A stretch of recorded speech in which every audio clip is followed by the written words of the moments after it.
Hello everyone, welcome to this channel.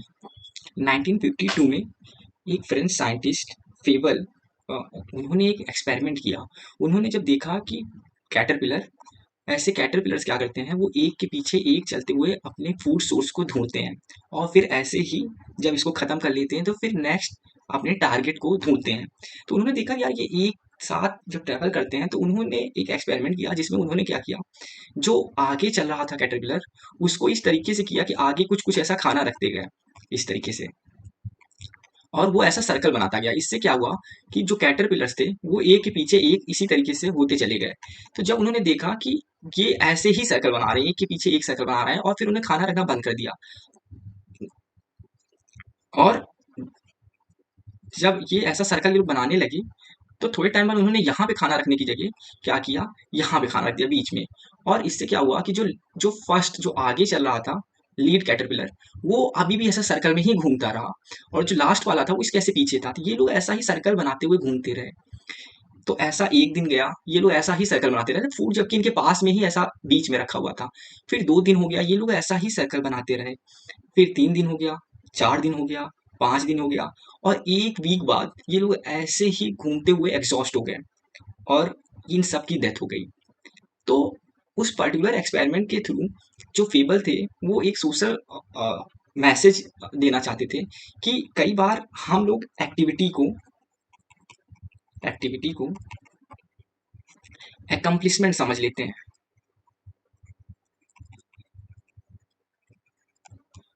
मतलब अगर आप कुछ कर रहे हैं तो इसका मतलब ये नहीं कि आप कुछ अचीव कर रहे हैं। और ये मैसेज आगे चल करके बहुत अलग अलग तरीके से इकोनॉमिक जो पॉलिसीज थी उसमें, पॉलिटिकल डायनेमिक्स में, सोसाइटी के बीच में, ये आगे चल करके ये बहुत बड़ा रोल प्ले करती है कई अलग अलग चीज़ों को जस्टिफाई करने में। बट यहाँ पे इस स्टोरी को बताने का पर्पज़ ये था कि कई बार हम लोग अपने प्रिपरेशन में भी ऐसा ही करते हैं। हम लोग अपना दिमाग नहीं लगाते हैं। हम लोग को कोई कुछ बता रहा होता है, हम लोग उसको आंख बंद करके मानते रहते हैं कि हाँ सही बता रहा होगा। तो ये पर्टिकुलर चैनल जो मैंने स्टार्ट किया उसका दो पर्पस था। पहला पर्पस दैट मुझे लगता है कि there is no quality content, quality mentorship provided on YouTube. And the second thing, even if that is available, I feel कि उनका जो दूसरा एजेंडा है दैट इज प्रॉफिट, वो कई बार डोमिनेट कर जाता है। और ऑफ कोर्स जहाँ पे क्वालिटी कंटेंट है भी, मुझे लगता है वो एक्सेसिवली एक्सपेंसिव है। तो ये मैंने जो खुद अपने प्रिपरेशन में कुछ चीज़ें फेस की, मुझे लगा कि वन ऑफ द डिफिकल्टी कि मैं अकेले वो चीज़ प्रिपेयर कर रहा हूँ, अकेले फेस कर रहा हूँ। तो इस वजह से ये चैनल मैंने स्टार्ट किया कि जिससे हम सब जितने भी प्रिपेयर कर रहे हैं वो सब एक सही डायरेक्शन में चल सकें। अगर मैं अकेले कभी नहीं कर पा रहा हूँ तो मुझे लगता है कि जब एक टीम रहेगी, आप सब रहोगे, आप सब जिनको डेली ऐसा कोई मोटिवेट नहीं यार, हम लोग को सब कोई कहता है कि आप प्रिपेयर करो, आप हार्ड वर्क करो, बट कितने लोग हैं यार जो पूछते हैं कि क्या किया आज, कैसा किया, कर रहे हो, मोटिवेट कर रहे हो, सही डायरेक्शन बता रहे हो। तो मुझे लगता है कि आज के टाइम पे जो कंटेंट स्पेसिफिक मेंटोरशिप है उससे ज़्यादा चीज़ें हो गई हैं execution specific, which means law में क्या पढ़ना है यार ये पता है, बुक्स कौन सी हैं बहुत लोगों को पता है। दूसरा चीज़ ये कि पेपर क्वेश्चन पेपर सॉल्व करना है, आज टॉपर्स इतने सारे हम लोग के पास इंटरव्यूज हैं, वो लोग भी बहुत सारी चीज़ें बताते हैं, बट मुझे लगता है कि एक्सिक्यूट कैसे करना है, जो माइन्यूट चीज़ें होती हैं। हाँ पीवाईक्यू सबको, सिलेबस सबको, जो सिलेबस पे जो स्पेसिफिक मेजर सब्जेक्ट्स हैं उसको खत्म करने का तो सब बता देते हैं, बट खत्म कैसे करें, टाइम मैनेजमेंट कैसे करें। तो इस चैनल पे हम लोग इसी सब चीज़ों को डिस्कस करेंगे। तो फिलहाल जो स्टार्टिंग है वो एक ब्रॉड है कि जुडिशरी एग्जाम्स का प्रिपरेशन कैसे करें। ऑफ कोर्स एक वीडियो में कुछ भी मैं ऐसा नहीं बताने जा रहा हूँ जो आपको ऑलरेडी नहीं पता है, बट कहीं से भी स्टार्ट करना था, सो यहाँ से स्टार्ट कर रहा हूँ मैं। तो यार कोई भी जो डीसीडी का एग्जाम हो, सिविल सर्विसेज का हो, एलएलएम हो, फ्लैट हो, कोई भी एग्जाम हो यार, नाम हटाओ, वो सब कॉम्पिटिटिव एग्जाम्स हैं। उन सब में एक चीज अगर कॉमन है तो ये है कंपटीशन, और इन कॉम्पिटिटिव एग्जाम का एक फंडामेंटल होता है। आप लोगों ने कई बार देखा होगा कि कुछ लोग हैं जो आईआईटी निकाल रहे हैं, फिर आईआईएम निकाल रहे हैं, फिर आईएएस निकाल रहे हैं। और इंटरेस्टिंग चीज ये है, जब आप आईआईटी निकाल रहे हो तो आप कुछ और पढ़ रहे हो, आईआईएम निकाल रहे हो कुछ और पढ़ रहे हो, आईएएस निकाल रहे हो कुछ और पढ़ रहे हो। इसका मतलब ये नहीं आईआईटी वाले बच्चे का वो नॉलेज यहाँ काम आई नहीं, बट फिर भी निकाल रहा है बहुत अच्छे मार्क्स से, बहुत एक ही अटेम्प्ट में। ऐसा क्यों? मैंने खुद जब थिंकिंग की तो मुझे समझ में आया कि यार नॉलेज बहुत अलग चीज है, बट कई बार हम लोग मेन चीज नहीं समझ रहे हैं कि कुछ चीजें फंडामेंटल है कॉम्पिटेटिव एग्जाम्स को लेकर के, आपको वो क्लियर होना चाहिए। तो उसमें सबसे पहला जो आता है वो आता है थ्योरी ऑफ रिलेटिविटी। मेरे हिसाब से कई बार हम लोग क्या करते हैं, कुछ मतलब जो प्रिपरेशन के फेस में स्पेशली हमें लगता है कि हम अपने आप को सेंटर में रखते हैं। आपने बहुत बार सुना होगा मेरा कंपटीशन मैं खुद हूँ। यार ये सब बातें सुनने में अच्छी लगती है, आपका कंपटीशन आप खुद नहीं हो, आपका कंपटीशन कोई और है। हाँ, डेली एक दिन जब आप हर दिन जो है कंपेयर कर रहे हो, तो आपको जाहिर सी बात है कंपटीशन खुद से होना चाहिए। बट वो कंपटीशन नहीं है, वो यार अपने आप से कॉम्पीट नहीं करना, अपने आप को इम्प्रूव करना है जिससे दूसरों से कॉम्पीट कर सकें। तो कई बार होता है एक बहुत बड़े फिलोसफर है नीश, उनका ये मतलब बहुत अच्छी लाइन है कि वी स्पीक टू हाइड, हम बोलते इस वजह से हैं जिससे छुपा पाए। कई बार हम लोग ऐसी लाइन्स बोलते हैं जो मतलब हम लोग को इन्फॉर्म करने की जगह मिस इन्फॉर्म करती है। तो इसमें यही चीज़ समझना है कि यार आप इम्प्रूव कर रहे हो, आप कॉम्पीट नहीं कर रहे हो अपने आप से। तो पहला चीज़ वो, बट मेन चीज़ ये है कि कंपटीशन में जब आप बैठ रहे हो तो आपको यार ध्यान रखना है कि हर चीज़ जो आप कर रहे हो वो चीज़ रिलेटिव होगी। अगर आप कोई चीज़ अच्छा कर रहे हो तो वो चीज़ आपके ओपोनेंट को नीचे कर रही है, बट आपका ओपोनेंट अगर कोई चीज़ बेहतरीन कर रहा है तो वो आपको नीचे कर रहा है। तो इसके लिए मतलब मेरा ये है कि आपको 2 चीज़ें पे ध्यान रखना है। पहला चीज़ ये कि रिलेटिव एडवांटेज, आपको जब भी आप कोई कर रहे हो, कोई भी मतलब बुक चूज़ कर रहे हो, रिलेटिव डिसएडवांटेज,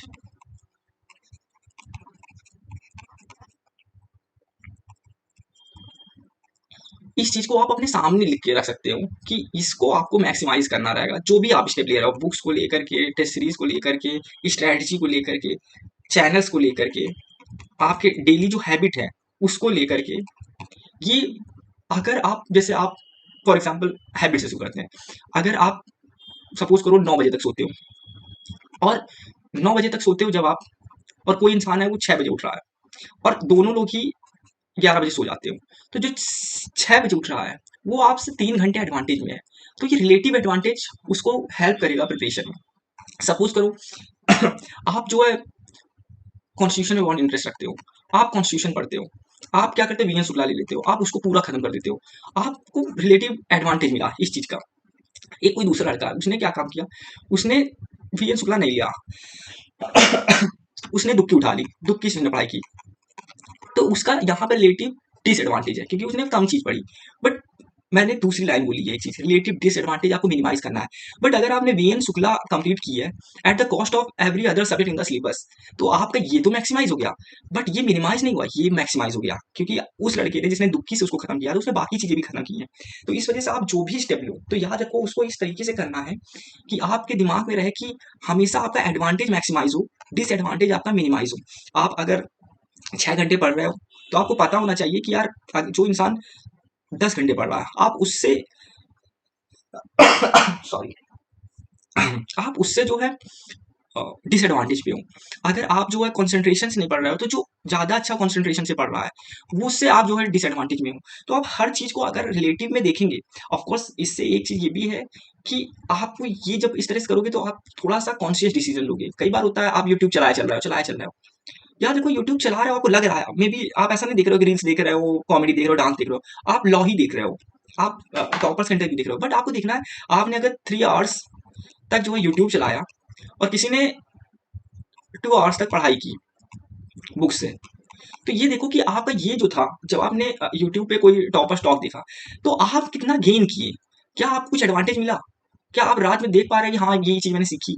अगर नहीं सीखी ना, तो वो 3 घंटे जो आपने इस पे यूट्यूब चैनल पे बिताए थे, वो उससे अगर आपने कोई लर्निंग नहीं ली ना, तो वो आपका एडवांटेज की जगह डिसएडवांटेज में काउंट हो जाएगा।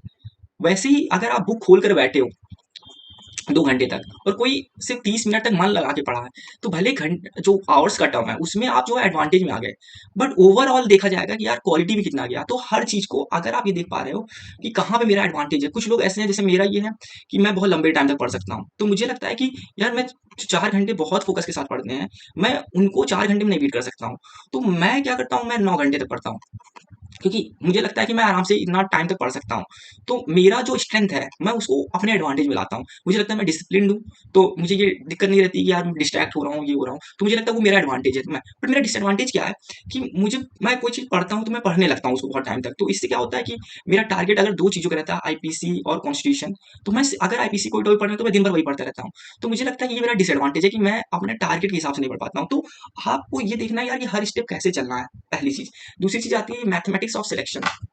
इसका सिंपल से ये बेसिकली उसी का जो पहला वर्जन है, वो क्यों आया उसी का रीजन है कि अगर सीट 300 है और आपके 400 फ्रेंड्स हैं, ये सब बहुत हार्ड वर्किंग है और आपको लगता है ये सब डिजर्विंग है, फिर भी फिर भी इनमें से 100 जो होंगे वो क्वालिफाई नहीं कर पाएंगे एग्जाम को। क्यों? क्योंकि सीट 300 है। तो इवन ये एक रीजन है, बट मुझे लगता है कि कई बार हम लोग अपनी गलत स्ट्रेटजीज को, अपने बैड एग्जीक्यूशंस को जस्टिफाई करते हैं इस चीज का यूज करके कि यार सीट ठीक नहीं कमा यार, कैसे, तो फेल तो हो रहा ही था। बट इसका मतलब ये नहीं कि ये रीजन नहीं है, ये बहुत बड़ा रीजन है। बट इसको एक्सक्यूज बनाना और रीजन बनाने में अंतर है। एक्सक्यूज तब बनता है जब आप फेल हो चुके रहते हो, रीजन तब बनता है जब आप स्ट्रेटजी बना रहे होते हो। अगर आपको पता है कि इस बार सीट कम है, तो आपको ये चीज पता होनी चाहिए कि यार अगर सीट कम है, अगर आप ये देख पा रहे हो कि अनएम्प्लॉयमेंट ज्यादा है, तो आपको ये पता होना चाहिए कि मुझे अब ज्यादा मेहनत करनी होगी। क्यों? क्योंकि अभी जो बच्चे प्रिपेयर कर रहे हैं वो कम सीट के लिए ज्यादा बच्चे कॉम्पीट कर रहे हैं। तो अगर 1 लाख बच्चे 300 सीट के लिए कॉम्पीट करेंगे तो जाहिर सी बात है आपके चांसेस घटेंगे। तो इस वजह से आपको उनसे हर मामले में एडवांटेज मैक्सिमाइज करना होगा, डिसएडवांटेज मिनिमाइज करना होगा। तो अगर आप ये चीज करने में सक्सेसफुल होते जाते हैं जितने लोगों से, सपोज करिए आप 99,900 लोगों से इसको करने में सक्सेसफुल रहे, आप 300 में आ जाएंगे। बट सपोज कीजिए आप 99,000 से सिर्फ कर पाए, तो याद कि आप नहीं हो पाएंगे। तो आपको समझ में आना चाहिए कि आपको किस लेवल तक जाना। कई बार हम लोग को लगता है आज का एक दिन वेस्ट कर दिए तो क्या हो गया। नहीं यार, ऐसा नहीं चलता है। आप एक दिन वेस्ट कर दिए, 2 दिन वेस्ट कर दिए, 3 दिन, अरे आज चला लेंगे यार यूट्यूब, तो क्या हो जाएगा। अगर आज डिसिप्लिन, आज अगर हम नई टेस्ट लगाते हैं, जो टारगेट है उसके हिसाब से नहीं करते हैं, कॉस्ट है, उन सबके कॉस्ट है। बट कॉस्ट मुझे लगता है इस टर्म में नहीं कि आज इतना ही कम पड़ पाया, बट मेन चीज मुझे लगता है कि वो मेंटेलिटी पे असर करता है। बट उसको हम लोग कभी और बात करेंगे। बट मेन चीज ये है कि आपको ये पता होना चाहिए कि ये चीज है। फिर दूसरा चीज ये भी है कि किस तरह के बच्चे आप पे कंपटीशन में आ रहे हैं। हमेशा ये नहीं है कि यार ये डराने वाली बात नहीं, 1 लाख, आपको ये पता होना चाहिए कि यार इसमें ये जुडिशरी का है, तो इसमें पहली बात तो सिर्फ वो बच्चे आएंगे जो यूपी बिहार हिंदी बेल्ट के हैं। फिर दूसरा चीज कि उसमें भी ये नहीं है कि जिसने साइंस साइड से पढ़ाई की है या आर्ट से की है, सिर्फ एलएलबी वाले बच्चे आएंगे। फिर तीसरा चीज ये आता है कि इवन अगर लॉ के फील्ड से भी हैं, तो इनमें से भी बहुत सारे बच्चे जिनके पेरेंट्स ऑलरेडी लिटिगेशन में हैं, तो वो लोग लिटिगेशन में चले जाते हैं। कई लोग हैं जो फॉरेन में चले जाते हैं, कई लोग को ज्यादा पैसा कमाना होता है तो वो लोग कॉर्पोरेट में चले जाते हैं। तो कई लोग हैं जिनको लगता है कि मेरा कॉन्टैक्ट है, मैं अच्छे से अभी लिटिगेशन में जाऊंगा और डायरेक्ट जो है कॉलेजियम के थ्रू आगे वो करूंगा। तो ये सब लोग हट जाते हैं। तो इवन इस एलएलबी वाले में भी सब लोग नहीं आते हैं। और फिर ऑफ कोर्स जो लोग को लगता है कि मैं बहुत कम अच्छा हूँ पढ़ने में, तो वो लोग भी अपने आप इससे एक्सक्लूड हो जाते हैं। तो फिर ये सभी हट जाते हैं। तो आप समझिए कि जैसे यूपीएससी में इतने सारे बच्चे की पूरा इंडिया आएगा, हर फील्ड के बच्चे आएंगे, जो बेस्ट हैं एकेडमिक में वो आएंगे। तो इसमें पूरा ओपन है, इसमें थोड़ा क्लोज है। तो कंपटीशन ऐसा ऐसा नहीं कि सिर्फ डिफिकल्ट ही डिफिकल्ट है, कंपेरेटिवली कई चीजों से आसान भी है। बट ऑफ कोर्स डिफिकल्टी है, क्योंकि आप समझ सकते हैं कि एक एक रिस्पेक्टेड जॉब है जिसके लिए कई लोग वो है। बट ऐसा मुझे लगता है कि इतना डिफिकल्ट नहीं है अगर आप कंसिस्टेंटली स्ट्रेटेजिकली इन चीज को एग्जीक्यूट करते हैं। तो मेन चीज ये है कि ये दोनों चीजों के बाद अगर आपको ये चीज समझ में आ रहा है कि इस तरह का कंपटीशन है, इस तरह की चीजें हमको करनी है, तो फिर आपको ये समझना चाहिए कि यार ये कैसे। तो मेन चीज ये है कि आपका जो ये सिलेक्शन का एडवांटेज डिसएडवांटेज मैंने बताया, वो कब उसका बेसिस यही था कि सपोज करो आप कोई बुक है उसको चूज कर रहे हो, बट आपने कहा कि मैं बेयर एक्ट नहीं करूंगा, बेयर एक्ट मैं नहीं करूंगा। तो अगर आप बेयर एक्ट नहीं कर रहे हो, जिसको 95% बच्चे कर रहे हैं, तो याद रखिए कि आप यहाँ पे डिसएडवांटेज बहुत ज्यादा ले रहे हो। बट सपोज करिए आप वीएन शुक्ला नहीं कर रहे हैं, आप उसकी जगह कोई और बुक कर रहे हैं, डीडी बसु कर रहे हैं, लक्ष्मीकांत कर रहे हैं, कोई और बुक कर रहे हैं, तो आप समझिए कि आप भले भी शुक्ला नहीं किए, बट आपका डिसएडवांटेज उतना हाई नहीं हुआ। तो आपको बहुत बैलेंस अपना ये अप्रोच रखना है कि जो चीज कर रहे हो जो चीज नहीं कर रहे हो। सपोज करो, अब मैं आपको बताता हूँ, आंसर राइटिंग है। आंसर राइटिंग बहुत इंपॉर्टेंट है, आप सबको एग्जाम लिखना है और तभी आपका सिलेक्शन होगा। बट आप लोगों में से कितने लोग ऐसे हो जिन्होंने एक फुल पेपर लगाया है, एक फुल पेपर लगाया है। आप समझें कि आपको लगातार 4 5 6 फुल पेपर्स लगाने हैं, 3 3 घंटे लगातार लिखना है, हिंदी का लिखना है, इंग्लिश का लिखना है। तो आप समझें कि आप में से कितने लोग ये लगाए हैं। तो यहाँ पे अगर ये इसेंशियल चीज है और इसको मोस्टली लोग जो है अपना अवॉइड करते हैं। अगर आप यहाँ पे सक्सेसफुल होते हैं इस चीज को करने में, तो आप रिलेटिव एडवांटेज क्रिएट करते हो बहुत अच्छा। और जो नहीं करता ऑफकोर्स रिलेटिव डिसएडवांटेज बहुत बड़ा क्रिएट कर रहा है। तो ये चीज, तो आपको जो इसेंशियल, जो चीज इसेंशियल है प्लस बेसिक है, उसको करना ही करना है। अगर नहीं, अगर आप उसको कर रहे हो तो आप अपना रिलेटिव एडवांटेज बहुत ज्यादा एक्सीड कर रहे हो। बट अगर आप कोई ऐसी चीज जो इसेंशियल है बट मैक्सिमम लोग उसको अवॉइड कर रहे हैं, और आप इसको अगर कर लेते हो, तो ये आपका रिलेटिव एडवांटेज होगा, बट मैक्सिमम लोगों का डिसएडवांटेज होगा। तो ये चीज पे आपको ध्यान रखना है। अब इस चीज के लिए मैं दो चीजें बताऊंगा, कि दो चीजें जैसे मतलब स्टार्टिंग में, कि एक तो ये सिलेबस, दूसरा पीवाईक्यूज। ये दो बेसिक इसेंशियल, अगर आपको मतलब वो है कि बेसिक इसेंशियल क्या होता है, तो इस चीज पे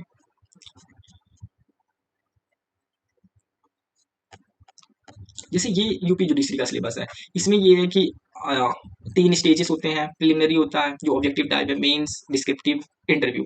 अब इसमें प्रिलिमिनरी में बताया गया है कि जीके 2 घंटे का 150, लॉ 2 घंटे का 300। ऑफकोर्स आप सबको पता है कि आप किस पे ध्यान देते हो ज्यादा, तो इसमें बताने जैसा नहीं है। बट ऑफकोर्स इसका अलग एक टारगेट हो सकता है, बट मेन चीज जो प्रिपरेशन होनी चाहिए वो मुझे लगता है मेंस की होनी चाहिए, क्योंकि प्रीलिम्स क्वालिफाइंग है यार, वो तो हो जाएगा अगर आप थोड़ा सा भी लास्ट टाइम पे लास्ट 1-2 महीने में मेहनत करोगे। बट मेन चीज होनी चाहिए इस चीज की। अगर इसमें आप देखो जीके, जीके में सीधे लिख रखे हैं हिस्ट्री, ज्योग्राफी, पॉलिटी, इकोनॉमी। मुझे लगता है ये चीज ना, इससे आपको कुछ आइडिया लगना नहीं है। मैं मतलब एक चीज आपको सजेस्ट करूंगा कि आप यूपी पीसीएस का जो मेंस का सिलेबस है उसको आप देखें, उससे आपको आइडिया लगेगा। ऐसा नहीं मैं उसको कह रहा हूँ उसकी तैयारी करो, बट उसको देखोगे तो उसमें जो सिलेबस उन्होंने मेंशन कर रखा है वो ज्यादा अच्छे से एक्सपैंड करके मेंशन कर, जैसे हिस्ट्री में तो हिस्ट्री और इंडियन कल्चर उन्होंने बोल रखा है वहाँ पे कि आर्ट फॉर्म्स आपको प्रिपेयर करना है, आर्किटेक्चर आपको प्रिपेयर करना है, आपको लिटरेचर आपको प्रिपेयर करना है। मॉडर्न हिस्ट्री में उन्होंने various stages of Indian national movement को बोल रखा है, वेरियस कॉन्ट्रीब्यूशंस ऑफ इंडिपेंडेंस। तो ये सब चीजें उन्होंने मेंशन कर रखा है। ज्योग्राफी का बहुत ज्यादा अच्छे से कि क्या रिसोर्सेज हैं, इंडस्ट्रीज कैसे जो है सेटअप होती हैं, जो नेचुरल रिसोर्सेज हैं, जो इंडिया की ज्योग्राफी है वो। तो एक तरीके से उसमें ज्यादा अच्छे से उन्होंने एक्सपैंड करके रखा है, तो आपको ज्यादा आइडिया लगेगा प्रिपरेशन को। फिर आता है लैंग्वेज। मुझे लगता है कि लैंग्वेज तो यार, लैंग्वेज और जीके तो कोई मतलब ज्यादातर लोग क्या करते हैं, लॉ पढ़ते रहते हैं और फिर पार्ट टाइम में कभी जीके और लैंग्वेज उठा रहा है। बट आप देखो 200 मार्क्स का है, 200 मार्क्स का है ये। यही मैं बात करना रिलेटिव एडवांटेज डिसएडवांटेज का, वो यही था कि अगर कोई इंसान है जब प्रीलिम्स क्लियर कर ले रहा है उसके बाद इन दोनों पेपर्स को देख रहा है, और आप हो जो मतलब अभी लैंग्वेज का पेपर लगाए हो, आप लैंग्वेज के पेपर देखे हो, आप जीके पढ़े हो, तो याद रखो ये वो चीजें हैं जो इसेंशियल है। और फिर भी आप जो है बहुत लोग अवॉइड करते हैं, लेकिन अगर आप यहाँ पे उसको कर पाए तो आप रिलेटिव एडवांटेज क्रिएट कर पाएंगे। बट ऑफ कोर्स आप ऐसा नहीं कर सकते हो कि इन दोनों तैयारी करो और नीचे वाले सब लॉ को छोड़ दो, क्योंकि अगर आप वो करोगे तो रिलेटिव डिसएडवांटेज होगा। तो मेरा सजेशन ये है कि यार कोई चीज आप 100% करने के चक्कर में मत पड़ो, इंस्टेड आप उसको 75% करो। अगर आप आईपीसी पढ़ रहे हो, सीआरपीसी पढ़ रहे हो, कॉन्स्टिट्यूशन पढ़ रहे हो, जीके पढ़ रहे हो, लैंग्वेज पढ़ रहे हो, तो ये नहीं सोचो कि मैं 100% को खत्म करूंगा, 75% खत्म करो, क्योंकि 100% का मतलब आप परफेक्शन ढूंढ रहे हो, और परफेक्शन यार इल्यूजन है, इल्यूजन है, ये ऐसा कुछ नहीं होता है। आप इसी में फंसे रह जाओगे, इसी में फंसे रह जाओगे। इंस्टेंट आपको कोशिश ये होनी चाहिए कि मैंने देखा लॉ देखा 70%, 70%, 70% सब तैयार हो गया, तो अब एक बार लैंग्वेज भी देख लेता हूँ मैं 70%। समझ रहे हैं? तो इसी को कहते हैं कि आपने अपना सिर्फ ये नहीं है कि 100% करके मैक्सिमाइज कर रहे हो अपना एडवांटेज, बल्कि 70% करके आप जो डिसएडवांटेज है उसको भी मिनिमाइज कर रहे हो, क्योंकि इन दोनों को छोड़ दोगे बहुत बड़ा डिसएडवांटेज है। तो अब जैसे इसमें है ऐसे, आप ऐसे लिखने की प्रैक्टिस करनी होगी। ऐसा नहीं है कि आप सुनते जा रहे हो और हो जाएगा। अब ट्रांसलेशन जिसको यहाँ पे जैसे ये भी एक एक्सक्लूजन फैक्टर है कि हिंदी, अगर जैसे यूपीएससी में एज सच आपको बहुत सारे लैंग्वेजेस मिलते हैं, बट यूपी में आपको हिंदी आनी चाहिए, तो ये एक एक्सक्लूजन फैक्टर है जिससे आप साउथ इंडिया के लोग यहाँ पे आकर के नहीं दे सकते। तो ऑफकोर्स आप यूपी में हो तो आपको हिंदी आनी चाहिए। तो बट एक ये भी है एक्सक्लूजन फैक्टर कि अगर कोई ऐसा है जो जिसकी हिंदी इतनी स्ट्रांग नहीं है, तो और जिस कुछ लोग ऐसे हैं जिनकी हिंदी बहुत अच्छी है, तो यहाँ एडवांटेज क्रिएट कर सकते हैं। फिर आता है आपका ये जहाँ पे जिंदगी बीतती है जुडिशरी, एलएलएम, एलएलबी वालों की, कि भैया लॉ।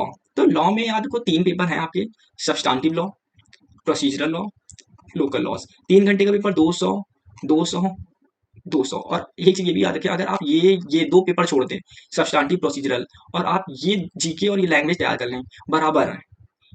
तो आप समझ सकते हो 200, 200, 200, 200 वो भी है, 400 मार्क्स के दोनों। तो इस वजह से इनको नेगलेक्ट ना करें कि एकदम पूरा नेगलेक्ट कर देना है। जरूर थोड़ा ऐसे प्रैक्टिस करने में क्या पढ़ना है, ऐसे आप प्रैक्टिस करो पूरे साल भर, थोड़ा थोड़ा वीक में 15 दिन में एक ऐसे लिखो। नहीं तो वहां पर अचानक से आप सोच रहे हो लिख लोगे, ऐसा नहीं चलने वाला है। अब सब्सटैंटिव लॉ में देखेंगे तो आप law of contract, TPA, family law, constitutional law, ये मेजर लॉज हैं। और फिर बाकी पार्टनरशिप और टॉर्ट्स, ईजमेंट, इक्विटी, ये सब मतलब तो उतने बड़े नहीं है, बट वो मतलब मैनेजेबल है ये सब। बाकी ये इंपॉर्टेंट इंपॉर्टेंट जो है आपके कॉन्स्टिट्यूशन लॉ को 50 मार्क्स पे तो आना है। बट यहीं पे अगर आप ये कहो पूरा टाइम सिर्फ कॉन्स्टी पढ़ने लो, कई लोग हैं सिर्फ कॉन्स्टिट्यूशन पढ़ते रहते हैं, मैंने देखा है। तो उनको उन्होंने ये टॉर्स और इजमेंट, टीपीए, इक्विटी, ये सब देखा भी नहीं है, मोहम्मद लॉ देखा भी नहीं, बट इसमें बहुत एक्सपर्ट हो रखे हैं कि सब कुछ पढ़ रखे हैं। वी एन शुक्ला जी की बुक पढ़ रखे हैं, बेयर एक्ट पढ़ रखे हैं, फिर केस जो लॉज हैं उसको बहुत अच्छे पढ़ रखे हैं, वो कॉन्स्टिट्यूशनल एक्सपर्ट हो गए। बट यार कॉम्पिटेटिव एग्जाम में ऐसा नहीं चलता कि आप एक चीज करो, आप रिलेटिव डिसएडवांटेज क्रिएट कर रहे हो, तो ऐसा नहीं करना है। फिर आपका प्रोसीजरल लॉ में एविडेंस, सीआरपीसी, सीपीसी, ये तीन बड़े प्लीडिंग्स आपको पढ़नी है। तो ये तीनों बड़े बड़े लॉज आपको खत्म करने हैं। फिर आपका आता है लोकल लॉज। अब यहाँ पर भी कई बार होता है यार, मैंने देखा है कि लोग बिहार का दे रहे हैं, यूपी का दे रहे हैं, एमपी का दे रहे हैं, दिल्ली का दे रहे हैं, राजस्थान का दे रहे हैं, बट यार इन सब का आप दे रहे हो, बट लोकल लॉस भी तो देखो। लोकल लॉस मतलब ऑफकोर्स एक चीज कह सकता है कोई कि प्रीलिम्स क्लियर करने पे यार बहुत पॉजिटिव सा लगता है, मतलब आपके ऊपर पॉजिटिविटी आती है ऑफकोर्स। बट आप पहले जो अपना मेन टारगेट स्टेट है, यूपी है तो यूपी, बिहार है तो बिहार, एमपी है तो एमपी, उसके लोकल लॉस को एक बार देख लो, एक बार उसको कवर कर लो। उसके बाद दूसरे स्टेट्स में जो है आप स्टार्ट करो। ऐसा नहीं एग्जाम आ रहा है तो दे ही देना है, इतना ही एग्जाम आपका, आपको एक सीट चाहिए एक जगह से चाहिए। तो ऐसा नहीं है कि आप 8 एग्जाम दोगे तो आपकी प्रोबेबिलिटी जो है बढ़ जाएगी सिलेक्ट होने की, नहीं ऐसा नहीं है। बल्कि इसकी जगह आप 4 एग्जाम दे रहे हो, बहुत अच्छे से तैयारी करके दे रहे हो, वो बेटर है इन कंपैरिजन की 8 स्टेट में आप हर बार प्रीलिम्स की तैयारी कर रहे हो, ऐसा नहीं करना है। तो ये चीज। और फिर ऑफकोर्स इंटरव्यू आपका लास्ट में 100 मार्क्स का होता है। कई लोग इसमें भी जो है एकदम की वो तो हो ही जाएगा, बोल ही देंगे, नहीं sometimes you are not able to convey your ideas clearly. तो आपको प्रैक्टिस करनी है कि आप अपने आइडियाज को, आप जो ओपिनियन है, जो चीजें इश्यू चल रही हैं, कई बार होता है लोग एग्रेसिव टेंडेंसीज रखते हैं अपने बात करने पे, कंजर्वेटिव व्यूज रखते हैं, ओपिनियंस रखते हैं अपने पास। तो जब इंटरव्यू आता है तो इतनी तेज चेंज नहीं हो सकता है, तो इस वजह से आप इस पर भी ध्यान दें। इस सब के साथ अभी हम लोग इस पे, और फिर पीवाईक्यूज ऑफ कोर्स। अब आप लोग को ये देखना है कि आपने अभी तक, मैं मतलब सिर्फ ये सेल्फ रिफ्लेक्शन के लिए कि जो लोग को लगता है मैं जुडिशरी बहुत अच्छे से तैयारी कर रहा हूँ, क्या वो बता सकते हैं यार कि 2023 में कॉन्स्टी से क्या क्या क्वेश्चन आए थे, सीपीसी से क्या क्या क्वेश्चन आए थे। अगर आप तैयारी कर रहे हो, आपको पीवाईक्यूज नहीं पता, आप तैयारी नहीं कर रहे हो, और इसमें आप लेक्चर्स देख लो, सारे लेक्चर्स देख लो, आप बेस्ट टीचर से पढ़ लो, कोई मतलब नहीं है जब तक आप ये नहीं देख रहे हो कि यार क्वेश्चंस कैसे पूछे जा रहे हैं। आपको क्वेश्चन सॉल्व करने हैं, तो आज का एक तरीके से होमवर्क ले लें कि आज ही जाएं, अभी जाएं, जब भी, मतलब क्योंकि ये एसेंशियल है, इसको आप छोड़ ही नहीं सकते हो। 2023 में जितने भी क्वेश्चंस आए आप देखो उसको, और सॉल्व करने को नहीं बोल रहा हूँ, बस देखने को कह रहा हूँ कि अगर राइट टू लाइफ की बात की गई है तो आपको पता होना चाहिए राइट टू लाइफ क्या है। अगर इकोनॉमिक रिजर्वेशन की बात की गई तो रिजर्वेशन से रिलेटेड आपको क्या क्या पता है, वो चीजें आपको पता होनी चाहिए। आप इसको करें, फिर बाकी का स्ट्रेटजी जो हम लोग नेक्स्ट वीडियो में डिस्कस करेंगे। Thank you so much.